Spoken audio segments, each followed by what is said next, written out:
Bem, gente, nós estamos numa série de mensagens com base no livro Vida Abundante. Essa série de mensagens, elas tratam do assunto como ter uma vida próspera.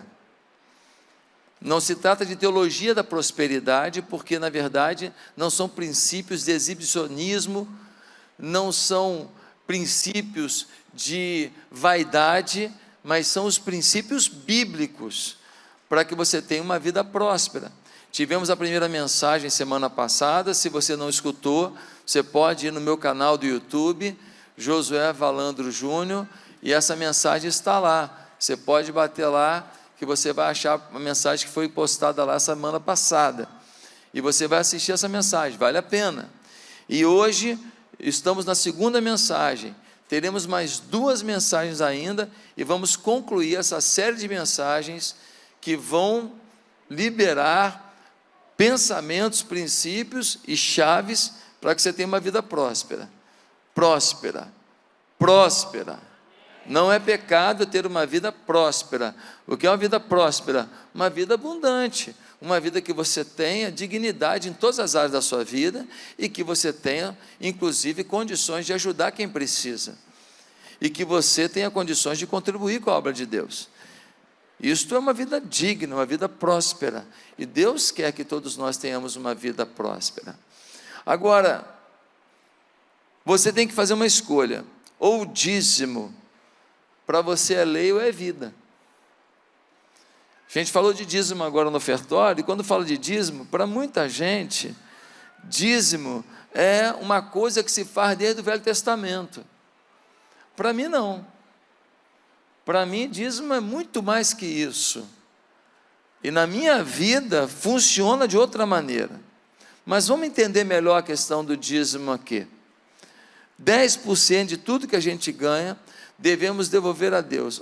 Isso é coisa da lei de Moisés? Foi com Moisés que isso começou? Não. Isso está em toda a Bíblia.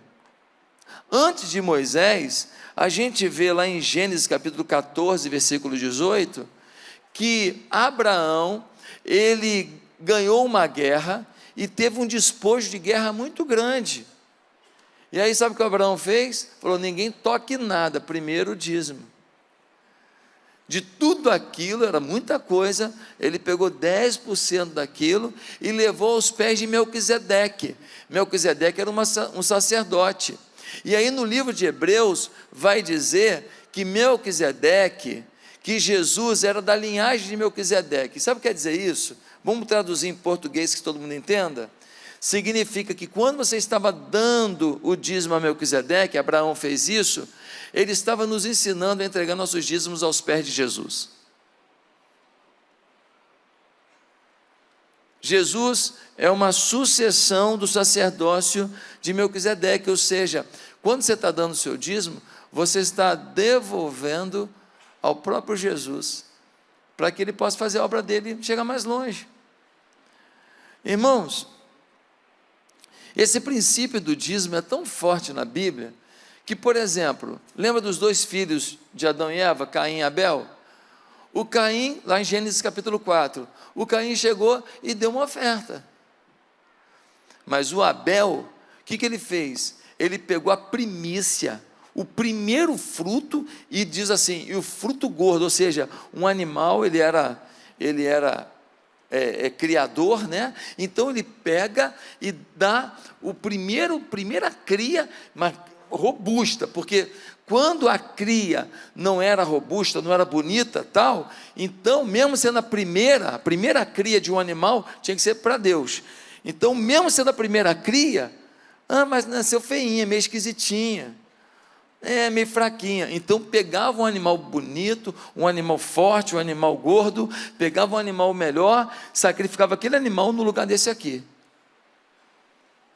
Por quê? Porque a primícia tinha que ser dada, a primeira cria tinha que ser dada, e tinha que ser boa, tinha que ser agradável. Olha o princípio do dízimo, está até no Jardim do Éden. Sempre alguma coisa não é tua. No Jardim do Éden, tinha árvore adoidado para Adão e Eva, mas tinha uma árvore que Deus falou assim: nessa aqui não mexe não. Essa é separada, é a árvore do bem e do mal. Se tocar nela vai dar problema, se tocar nela vai ter maldição. Sempre tem alguma coisa que, se você tocar, não é bênção na sua vida. Ah, mas eu sou muito abençoado. Não estou falando que você é amaldiçoado, estou dizendo que essa atitude não é bênção na sua vida. Tem bênção que você não vai ter, e tem maldição que você pode ter. Porque tem um princípio. Você quer ver uma coisa fundamental na nossa vida? É a gente entender que existem princípios que não são da lei ou antes da lei, são princípios eternos de Deus. Tem gente que fala assim, o dízimo é coisa da lei de Moisés. Não. Por exemplo, na lei de Moisés falava para não matar. Agora, quando Jesus veio ao mundo, começa a era da graça, era da lei, era da graça a partir de Jesus. Está liberado matar? Lá não podia roubar. Agora, na época da graça, pode roubar, coitadinho, vítima da sociedade. Pode roubar. Está liberado? Não. Por quê? Porque alguns princípios são princípios eternos de Deus. Nunca a vinda de Jesus ao mundo facilitaria a vida de quem quer fazer coisa errada. Nunca. Agora, preste atenção na frase que eu vou falar agora. O dízimo é um teste. Repete comigo, o dízimo é um teste. Pastor, por que você está falando isso? Dízimo é quantos por cento? 10%. Vamos lá, vamos entender o que é o número 10 na Bíblia. Queridos,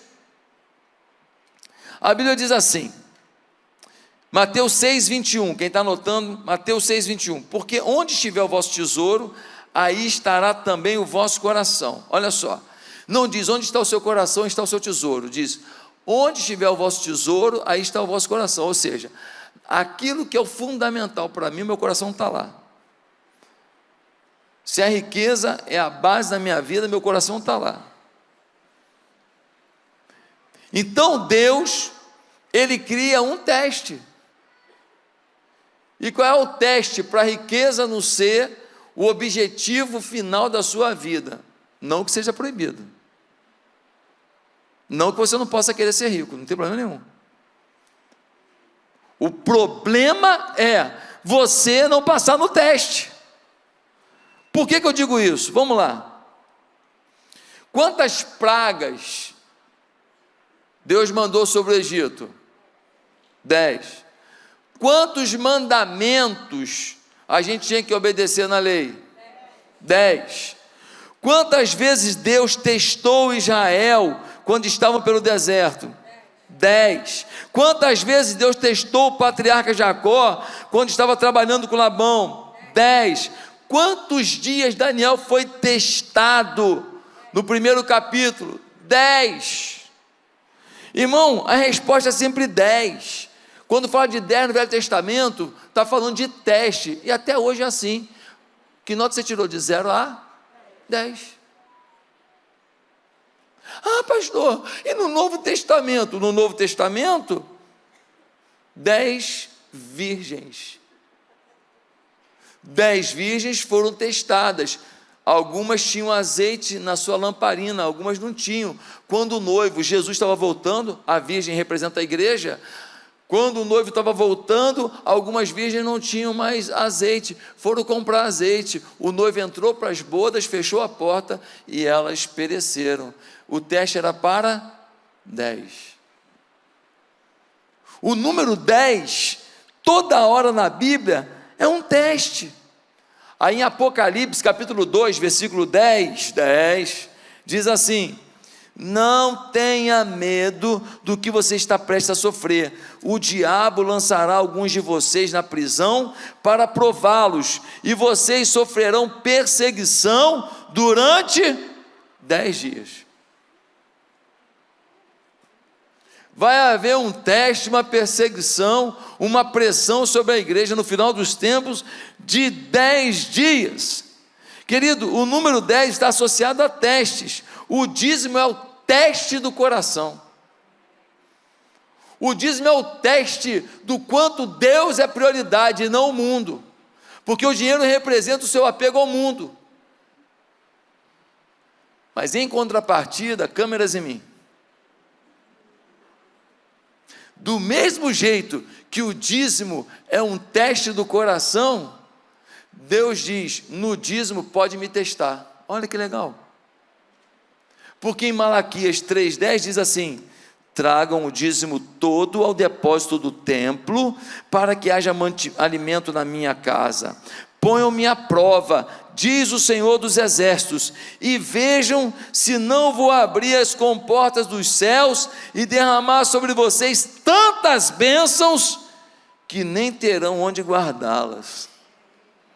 Ele fala: ó, o teste do coração é o dízimo, mas se passar no teste, pode me testar, se eu não vou trazer sobre você tanta coisa que você não vai ter onde guardar. Bíblia. Ah, pastor, mas isso não era lá no Velho Testamento não? Será que isso não mudou não? O próprio Deus fala isso no capítulo 3 de Malaquias, no versículo 6 ele diz assim: pois eu, o Senhor, não mudo. Eu não mudo, está aqui a resposta. Querido, olha só, quando você passa no teste do coração, você é abençoado. Segundo Malaquias 3,10, quando você não passa no teste do coração, você atraiu maldição. Você fala: mãe, mas conheço um monte de gente que não dá um dízimo e tem dinheiro, a benção. Não estou perguntando se ele tem dinheiro, estou perguntando se ele é abençoado. Entre ser abençoado e ter dinheiro tem uma diferença tão grande. Pastor, mas eu sou uma pessoa, estou aqui na igreja, ajudo na igreja, trabalho na igreja, mas eu tenho dificuldade com dízimo, e eu não sou amaldiçoado. Eu não estou te chamando de amaldiçoado, eu estou dizendo que você não é plenamente abençoado. Falta-te alguma coisa, passar no teste do dinheiro, no teste do dízimo. Pastor, mas Jesus pagou o preço por mim na cruz, eu sou abençoado. Sim, ele pagou o preço na cruz. E quando a gente lê lá em Gálatas 3, 13 a 14, diz assim: Cristo nos redimiu da maldição da lei, quando se tornou maldição em nosso lugar, pois está escrito: maldito todo aquele que for pendurado no madeiro. Isso para que em Cristo Jesus a bênção de Abraão chegasse também aos gentios. Agora presta atenção: para que recebêssemos a promessa do Espírito mediante a fé. Repete comigo: mediante a fé. Tudo que o Senhor garantiu na cruz, vitória sobre a enfermidade, sim ou não? Vitória sobre as dores, sim ou não? Vitória sobre a maldição, sim ou não? Vitória sobre as opressões satânicas, sim ou não? Tudo que ele garantiu, você toma posse mediante a fé. O fato de eu pagar uma comida aqui, ó, tá paga a comida, se você não vem aqui comer, você morre de fome. A tua fé é que toma posse daquilo que Deus já garantiu. Você não vai viver uma vida da infidelidade e vai usufruir daquilo que a tua fé não atingiu. A tua fé não fez você tomar posse, a tua fé não fez você querer. Se você tivesse fé, você não deixaria de dar o seu dízimo. Ferir o princípio das primícias pode colocar as nossas finanças em maldição? Claro que pode. Pastor, mas eu estou só prosperando, eu não sou dizimista. Cara, eu não vou julgar o que Deus está fazendo com você. Ele te ama demais. Ele resolveu dar um tempo para você, tudo bem. Mas que você está ferindo o princípio, tá.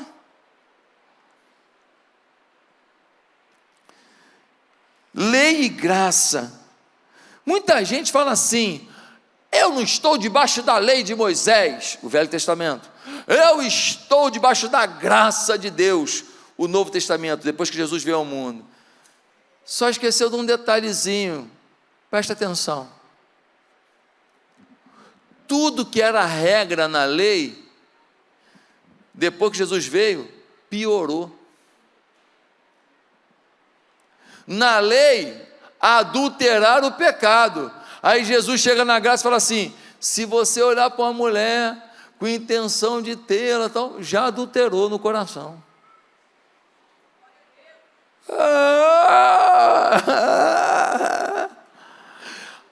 Na lei dizia assim: olha, se você matar uma pessoa, é pecado. Na graça, se você se irar no coração desejando o mal dessa pessoa, você já cometeu um assassinato no seu coração. Irmão, piorou. Então, o camarada que quer dizer que não está debaixo da lei, está debaixo da graça, ele tem que falar assim: na lei é 10% o dízimo, na graça, vou dar 20, vou dar 30, mas eu nunca vejo ninguém que fala isso querendo dar mais, sempre quer dar menos, sempre quer dar menos. Por quê? Porque o seu princípio não está focado no que a Bíblia diz. Gente, é tanto texto falando sobre dízimo na Bíblia, não é só Malaquias não. Hebreus 7:8, no primeiro caso, quem recebe o dízimo são homens mortais, no outro caso, é Jesus, de quem se declara que vive. Gênesis 28:22 mostra Jacó entregando o seu dízimo. Levítico 27:30 mostra que todos os dízimos da terra, cereais, frutas, pertencem ao Senhor, são consagrados ao Senhor, ou seja, o dízimo é separado ao Senhor, o dízimo não é seu. É seu. O dízimo não é meu. Queridos, e Jesus, Mateus 23:23, Jesus falando com os fariseus, falou para eles: continue entregando o dízimo, continue tendo a atitude para com a sinagoga, para com a igreja, só não esqueçam que isso não é tudo, tem outras coisas que tem que ser feitas também. Ou seja, Jesus validou o dízimo, só não falou que dízimo compra a salvação, só não falou que dízimo é tudo, que tem que ter caráter, tem que ter atitude, tem que ter bondade, tem que ter perseverança, tem que ter mansidão, tem que ter carinho pelas pessoas e uma série de outras coisas. Mas ele chancela o dízimo. Não há o que questionar. Naturalmente o dízimo não é uma amarga obrigação, não é uma simples prática religiosa, não é punição. Dízimo é uma maravilhosa oportunidade que traz tremendos benefícios. Dízimo não é despesa, é investimento. Tem uma diferença. Você bota 10 mil reais no lixo, comprando uma bobeira que você não vai usar, desperdício. Você pega 10 mil reais, faz uma aplicação, que ela te rende lá 11 mil reais, você ganhou 10% em cima. Então, ela te gerou o quê? Mais benefício. O dízimo precisa ser visto assim. Agora, gente, eu vou dar um exemplo prático para a gente entender como Deus olha o dízimo. Imagine que um homem viajou. Ele tem 3 amigos que estão precisando de ajuda. Ele fala para os 3 amigos: olha, eu vou mandar 10 mil reais para cada um de vocês, mas eu quero que cada um de vocês entregue 1.000 reais para minha esposa. O tempo passa, o homem volta, chama os 3 amigos. Quando ele vai ver o relatório, ele vê o seguinte: que um amigo deu todos os meses 1.000 reais para a esposa dele, mas um outro amigo que ganhou 10 mil reais todo mês dele, deu 2 mil reais para a esposa dele todos os meses. E vê que um outro, no primeiro mês deu 1.000, no outro deu 800, no outro deu 500, no outro 200, depois não deu mais. Deixa eu te perguntar uma coisa: você vai tratar todo mundo igual?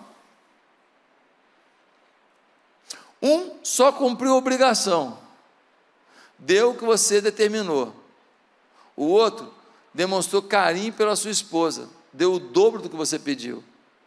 E o outro demonstrou ingratidão e desrespeito para com você, porque roubou do que você pediu.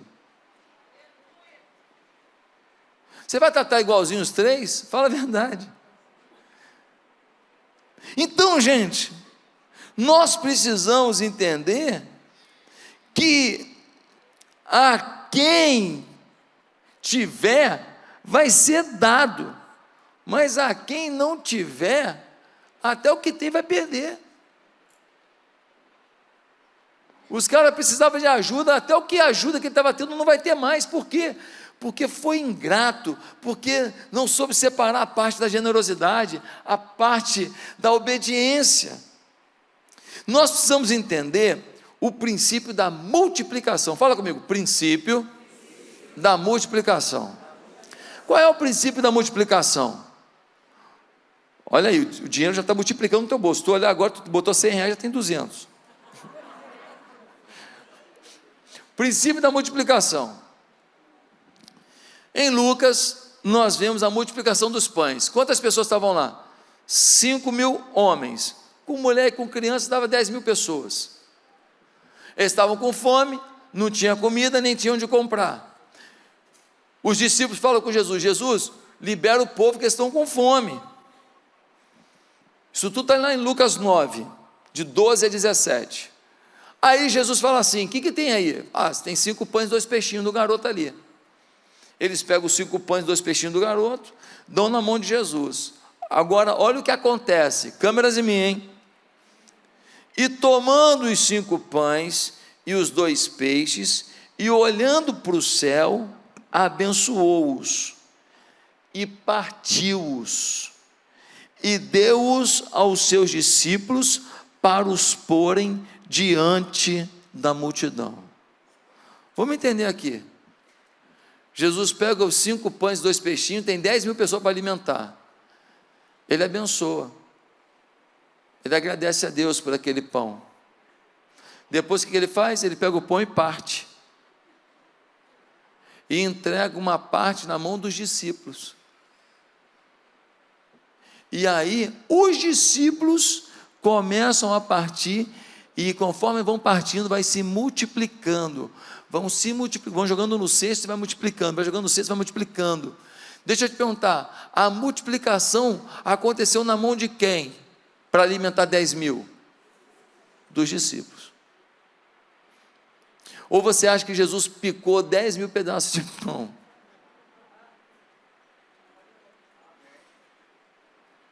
Ele deu o exemplo, partiu e entregou, faz.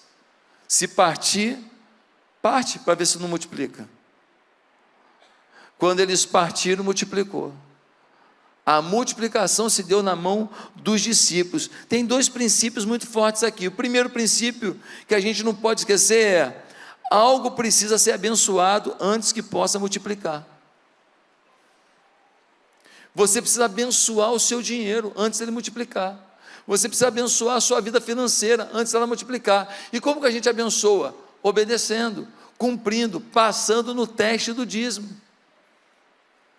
Quando você entrega o que não é seu, porque a Bíblia diz que não é seu, a Deus, você está passando o teste, você está abençoando aquilo que ficou com você, para que você multiplique. O segundo princípio, a gente não pode esquecer de um versículo, né? Romanos 11, 16, diz assim: e se as primícias são santas, também a massa o é, se a raiz é santa, também os ramos o são. Querido, se o pedacinho está santificado, o resto está santificado, é esse o princípio. Se o pedacinho da massa está santificado, a massa inteira está. Se a raiz está santificada, a árvore inteira está. Então, se você santificou o seu dízimo, o restante da sua vida financeira está santificado. Agora, tem o segundo princípio muito importante aqui, é que somente o que é dado pode se multiplicar. No exemplo que a gente viu, os discípulos tinham o pão e os peixes, eles haviam sido abençoados e assim tinham potencial para se multiplicarem.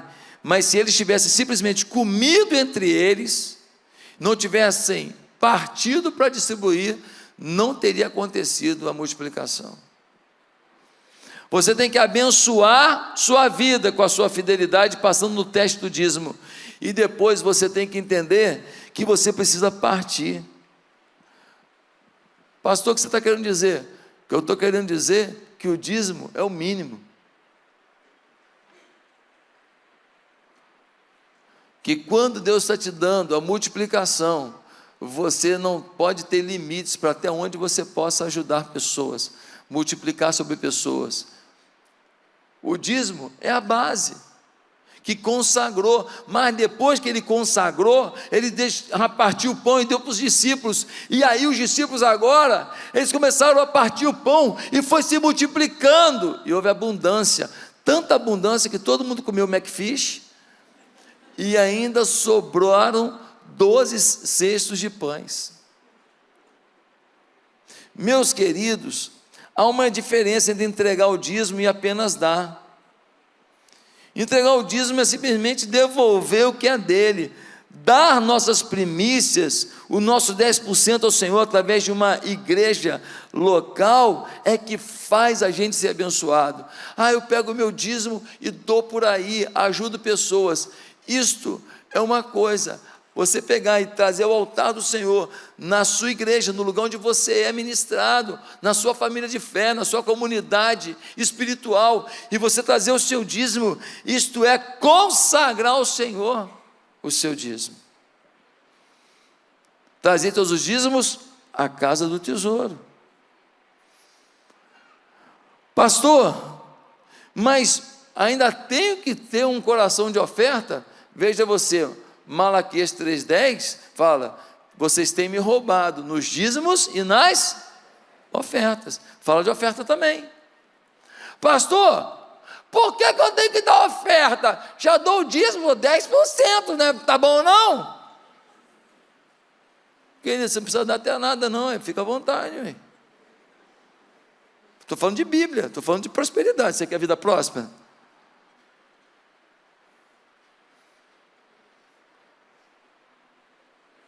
Irmão, o dízimo é de quem? É seu ou é de Deus? Então, meu amigo, você só pode dar do que é seu. O dízimo é de Deus, você cumpriu a ordenança, você passou no teste, você só pode dar do que é seu. Os 90% é que você pode dar, o dízimo não é seu. Pastor, mas isso é muito difícil. Deixa eu te falar uma coisa. A gente precisa entender que os princípios de Deus são eternos e funcionam eternamente. Eu não estou mandando ninguém aqui ser ostentador, ninguém aqui ser vaidoso, mas eu estou falando que todo mundo aqui pode ter uma vida mais próspera que imagina, uma vida mais digna que imagina. Vou dar um exemplo para você. Eu, com 21 anos, eu estava contratado numa multinacional americana, bem empregado. Saí da faculdade, já estava contratado antes de terminar a faculdade. E lá a gente tinha um negócio chamado BIP. Botava assim, porque quando os sistemas da Shell Brasil caíam, lá tinha um problema qualquer, a gente tinha que ir para lá resolver. Então eu ficava com BIP. E quando tinha feriadão, era um desespero ficar com BIP. Porque se desse algum problema, você ia ter que sair no feriadão e ir para lá. Só que o garoto novo queria dinheiro, irmão. Eu queria trabalhar dinheiro, que se dane.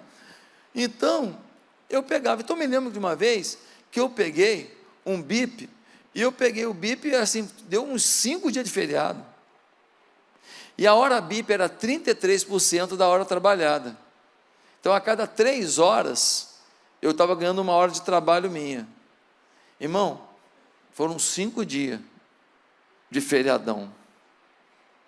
E eu com BIP. E ninguém quis, eu fiquei com BIP. E todo mundo falando, tá lascado e tal. Irmão, eu naquele feriadão, eu joguei bola, eu fui à praia, eu fui para tudo quanto lugar, passei.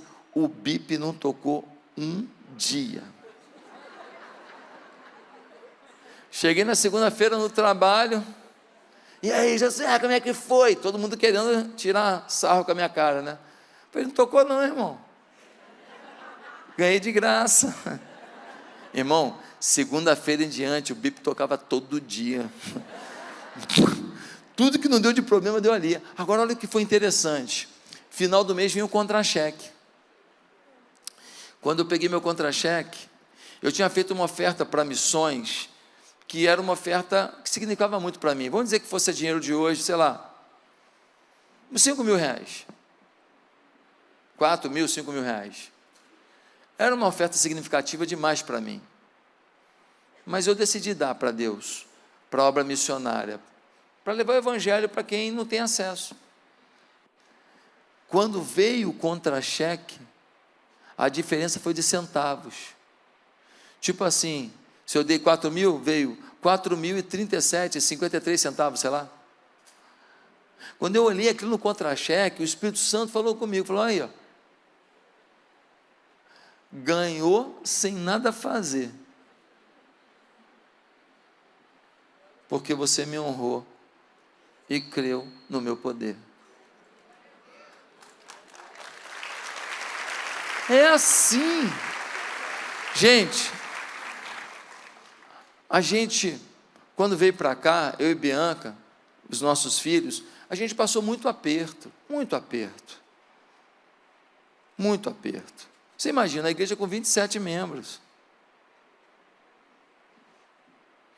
É complicado.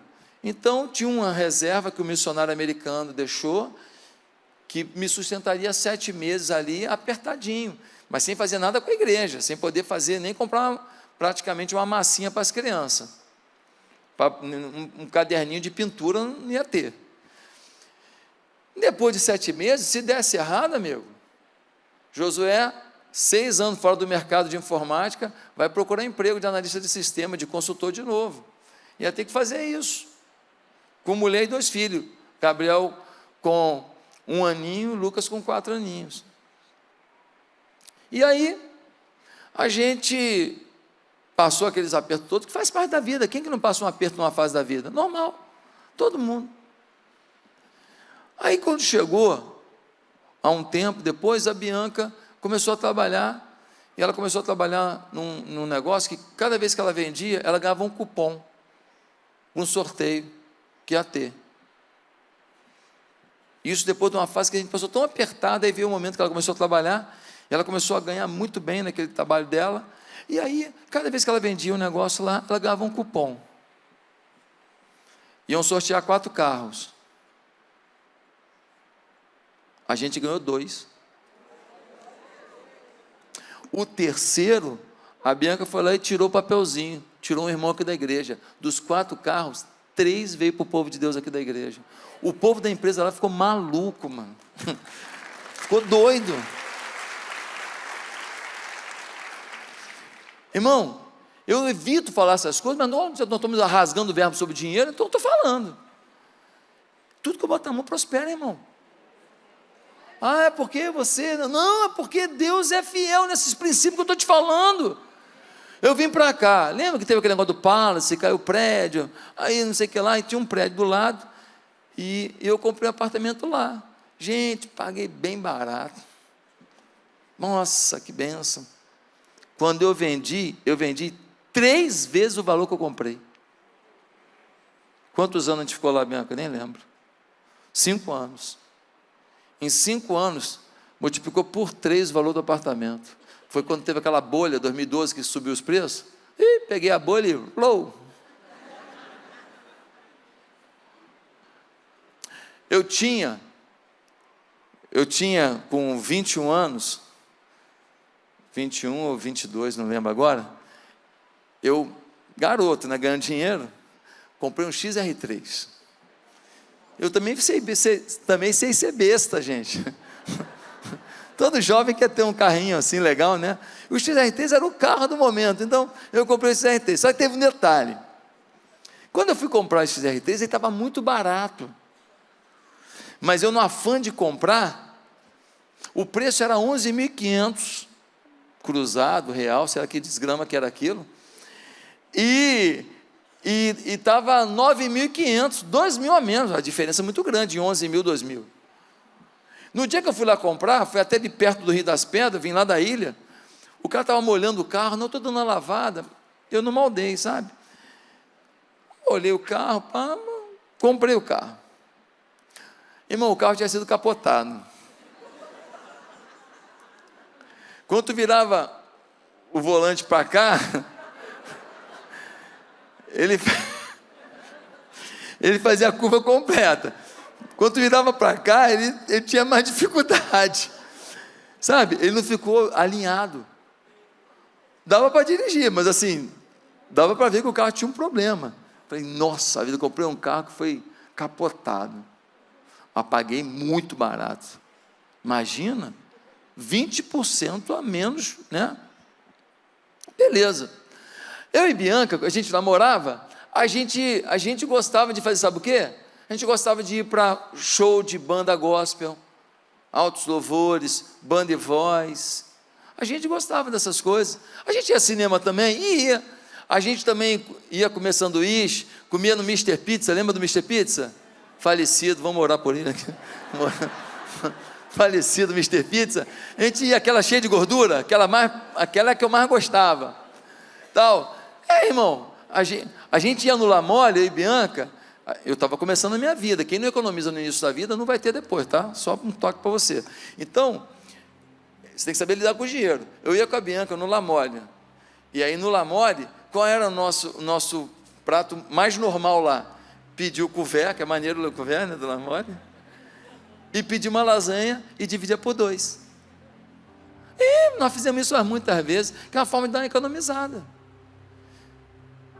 E se a namorada tem vergonha de você propor isso, irmão, está lascado. Começou já no patamar. Não, a gente fez isso e hoje ela já pode comer uma salada também.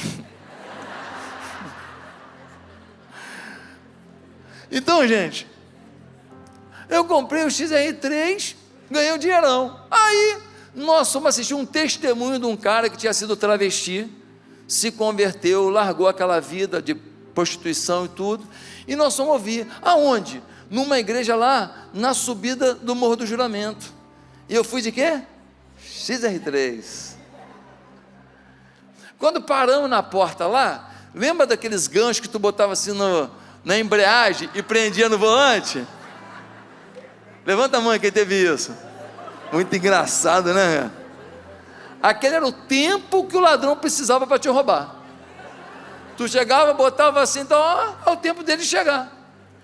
Quando eu estou botando ali, o ladrão, perdeu, maluco, perdeu, maluco. Levaram o XR3. Falei, meu Deus do céu. Mas o XR3 era capotado. A seguradora foi me pagar 26.280. Tinha inflação naquela época maior, mas em 3 meses, o que eu paguei 9.500, eu botei 26.280 para dentro. Irmão, eu posso te contar 1 milhão de situações. Quando você tem o princípio da multiplicação, você faz a sua parte para ganhar dinheiro, mas o dinheiro também te procura. Ou você acha que eu queria ser roubado? Não, mas Deus me abençoou até através de um roubo. O roubo foi ruim? Foi, mas Deus me deu uma benção. O que eu estou querendo dizer para você é que nós temos que vencer o espírito de Mamon. Quem é Mamon? É uma palavra aramaica que significa riquezas. O espírito de Mamon é quando você adora a riqueza, adora o dinheiro. Um dos versículos mais mal interpretados da Bíblia é o texto de 1 Timóteo 6, que fala que o amor ao dinheiro é a raiz de todos os males. Vamos repetir? O amor ao dinheiro, não é o dinheiro, é o amor ao dinheiro.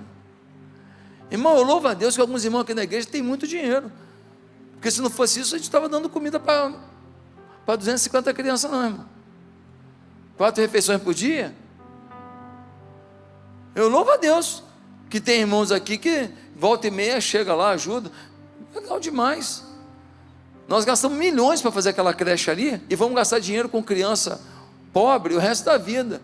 Sabe quem faz isso? Só a igreja de Jesus. Mas sabe por que ela faz isso? Porque aqui tem amor, aqui tem lealdade. O mundo só quer fazer para reter, a gente quer fazer para doar, e porque a gente doa, Deus multiplica, Deus abençoa. Meus irmãos, nós temos que vencer o espírito de Mamon. Mateus 6,24 diz, você não pode servir a dois senhores, ou você vai servir o Senhor ou a Mamon. Jesus falou, se você amar a riqueza, você dançou, mas Ele não falou para você não ter riqueza não. Ele não falou para você não ter abundância não. Você sabia que todo dinheiro tem um espírito sobre ele? Ou tem um espírito de Deus ou tem um espírito de Mamon. Por isso dinheiro é teste. Qual é a regra, gente? Observei que as pessoas que mais estão sob a influência do espírito de Mamon tendem a ter muito medo com relação ao seu dinheiro. Pessoas que têm espírito de Mamon, eu conheci um senhor, ele era um obstinado por guardar dinheiro, é um tio da minha sogra. Tudo com ele é dinheiro, os assuntos dele, dinheiro.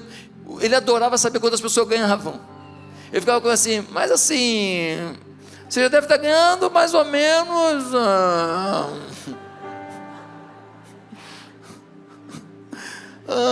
Eu nunca falava. Gente, está preocupado com o dinheiro dos outros, dá cuidado da sua vida.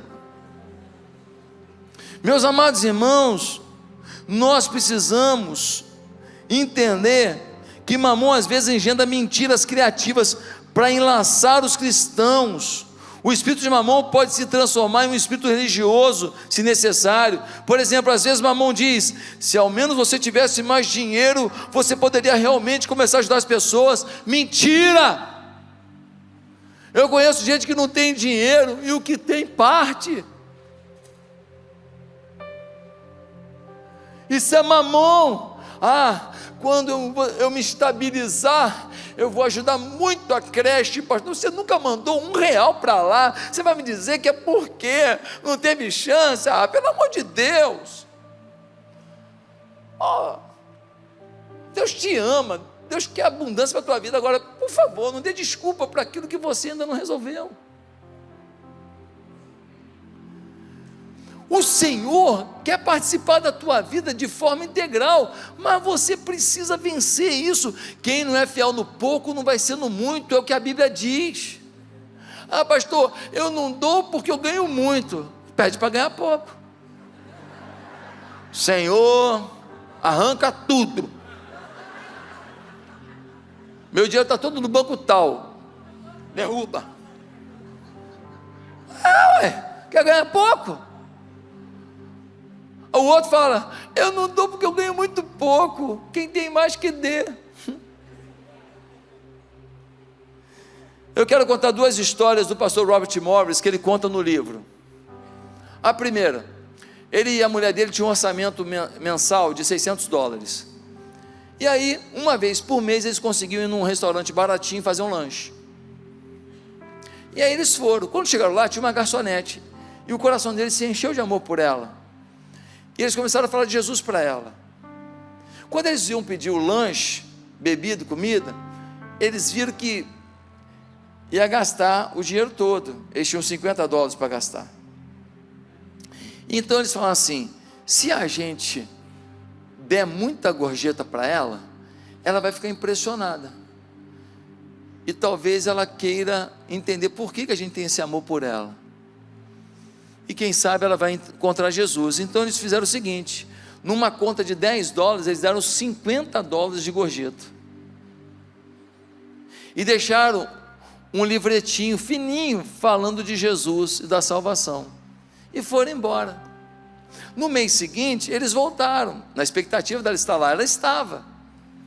Quando eles foram falar com ela, chegaram lá. Ela falou, nossa, que bom que vocês apareceram, queria contar um negócio para vocês. Eles falaram, o que foi? Ela falou, olha, eu li o livretinho. E aí? E aí que no final tem uma oração para aceitar Jesus, não tem? Eu fiz. Puxa, que bênção! Mas tem mais, o quê? Eu liguei para o meu marido e eu li para ele o livretinho todo. E ele também fez a oração, aceitando Jesus como Senhor da vida dele. Aí eles falaram assim: o teu marido estava viajando? Falou: estava. Aí ela: não estava não, ele está preso, ele ainda tem mais 2 a 3 anos para ficar preso, mas ele entregou a vida a Jesus. O teu dinheiro salva alguém. Eu vi um vídeo ontem que me provocou. Eu tenho visto muito pouco Instagram, estou diminuindo muito, porque eu tenho tanta coisa para fazer que eu não posso ficar vendo muito Instagram não. Mas ontem eu vi um pouquinho, e apareceu um vídeo de um garotinho negro, e ele se deliciando numa água que estava caindo, porque numa comunidade que não tinha água, uma pessoa instalou um sistema para tirar água, e agora a comunidade inteira tem água potável. E o menininho estava se deliciando, ele estava olhando para a água como se fosse sorvete de flocos. E Deus falou no meu coração que eu vou fazer, não sei quantos, mas eu vou fazer pelo menos um desses do meu bolso, não é da igreja não é a nossa obra conjunta não, do meu bolso, numa comunidade dessa. Você já imaginou você chegar numa comunidade que as pessoas estão bebendo água porque você botou um negócio desse lá? Você imaginou o que aquelas famílias todas têm a dignidade da água viva, da água fresca? Porque você foi lá e custeou, oferta, não é dízimo não, é sua oferta, você ofertou. Eu quero ter esse prazer. Eu não sei se é 20 mil dólares, se é 25 mil dólares, Deus vai me dar condição, eu vou fazer. Sabe por quê? Porque aquele garotinho não tem água. Meu Deus do céu, quem somos nós? Como a gente vê o mundo? Qual é a paixão que a gente tem, que a gente retém tanto? Se Deus fala: seja fiel que eu vou te abençoar, para você abençoar outros e multiplicar sobre outros, mas a gente retém. O Robert Morris conta uma história também bem interessante. Ele fala que ele estava numa convenção em Dallas, e aí ele teve a hora do ofertório. Aí ele foi, pegou 100 dólares, que era tudo que ele tinha, falou: vou ofertar tudo para esse propósito. Mas ele sentiu no coração de levantar a mão. Ele pegou o dinheiro, botou na mão dele e levantou, consagrando a Deus, falando: Deus, vai chegar longe esse dinheiro, abençoa pessoas com esse dinheiro. Na galeria tinha um homem que viu ele com a mão para cima na hora do ofertório. Deus falou com o homem: vai naquele homem lá de mãos para cima lá e dá para ele 10 mil dólares. O homem desceu, foi lá e deu um cheque para ele de 10 mil dólares, 100 vezes mais. Ali Robert Morris entendeu o princípio. O princípio é o tamanho da tua generosidade, o tamanho da tua fidelidade é o tamanho da tua recompensa. Só que o princípio não é que você tem prazer na recompensa, o princípio é que você tem prazer na oferta. O que Deus vai me dar por eu proporcionar água para uma criança, irmão, isso é problema de Deus. Ele dá o que Ele quiser, quando Ele quiser. Agora, o prazer de ver uma criança bebendo aquela água porque eu ajudei, esse prazer é meu, o prazer de dar é meu, eu quis esse prazer. Quem entendeu?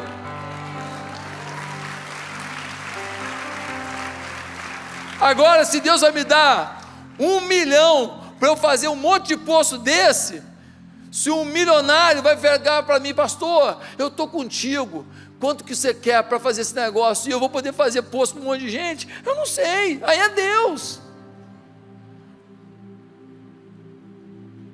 Mas pelo amor de Deus, acorda para o sistema do reino, Acorda para o princípio da palavra, acorda para a forma como as coisas são em Deus. Mas sabe qual é o problema da gente? Estou terminando agora. A gente tem um grave problema em relação a dinheiro. Um deles é o complexo de pobreza. Porque a gente não é nem dizimista fiel às vezes, ou às vezes até é, mas a gente se sente indigno daquilo que Deus nos dá. Eu ganhei um cinto tão bonito e caro que eu não tenho coragem de usar. Não tem. Eu botei um dia lá em Brasília, um evento lá, botei, o cinto chega, tu chega meia hora depois, ninguém te vê, só vê o cinto. Josué veio? Não, só o cinto.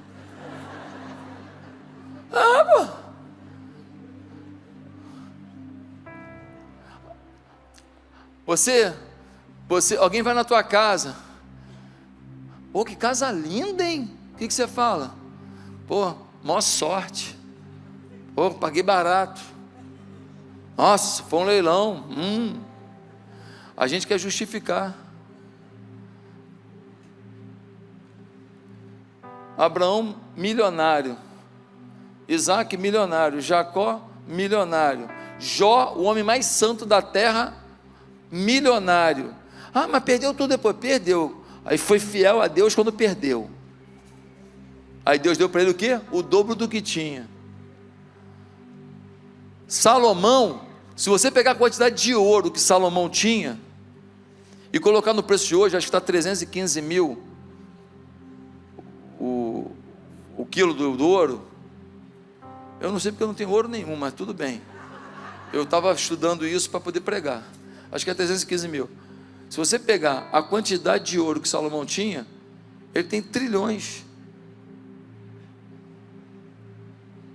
É o homem mais rico do mundo. Irmão, nós precisamos entender que o espírito de pobreza, ele não vem de Deus. Se Deus te deu, não precisa justificar, agradeça. Poxa, que vestido bonito, irmã, obrigado, pô, relógio bonitão, hein, meu irmão? Não, barato, pô, que é isso, pastor, nada demais não, para quê? Obrigado. Que nada, comprei no camelô, lá em Miami. Quer justificar, pô? É teu, achei bonito, você também é bonito. Quanto custou? Se foi $10, $1 bilhão, qual o problema? O problema é teu, o dinheiro foi teu, que se dane a opinião do outro. Mas não, o problema da teologia da prosperidade não é a eliminação do espírito de pobreza. O problema da teologia da prosperidade é aguçar o espírito de orgulho. É você falar, eu tenho, você não tem. Olha o seu carro, olha o meu. Olha, e isto é diabólico. Entre o espírito de pobreza, de você não se sentir no mérito, quando ganha um presente, quando ganha uma oportunidade, e entre a vaidade de querer ostentar, de querer mostrar, de querer se impor, entre as duas coisas está o equilíbrio, que é o quê? Passar no teste do dinheiro e deixar Deus te abençoar do jeito que Ele quiser. Amém? Então eu quero terminar essa palavra dizendo, não tenha medo do que Deus vai te dar, porque tem gente aqui que vai prosperar demais, porque vai viver esse princípio a partir de hoje. Não tenha medo da ideia que Deus vai te dar, da visão que Deus vai te dar para investir o dinheiro que você tem ganho, porque conforme o investimento você perde tudo, ou você multiplica. Não tenha medo, mas mantenha o seu coração em Deus e seja generoso. Além do seu dízimo, seja um ofertante, dê do que é seu, o dízimo não é. O dízimo é o teste do coração. E que Deus nos abençoe, amém? E aí, você foi abençoado por esse vídeo? Pois é, quem procura acha, diz a palavra de Deus. E nós temos muitos outros conteúdos no meu canal que podem abençoar a sua vida. Talvez você vai estar lavando uma louça e ouvindo, talvez vai estar dirigindo o seu carro e ouvindo. Quem sabe vai parar com sua família para vocês terem um momento de ouvir e depois de compartilhar o conteúdo de uma mensagem que Deus me deu. Eu queria tanto participar mais da sua vida. Se inscreva no meu canal agora, acompanhe os outros vídeos, se inscreva para receber o Bom Dia com Oração, que é uma meditação diária que eu faço. Dessa maneira, sem sombra de dúvida, você terá muito mais recursos para a sua vitória. Meu papel? Somar com isso. Que Deus me dê essa oportunidade. Você pode me dar também essa oportunidade? Que Deus nos abençoe juntos. Fique com Deus.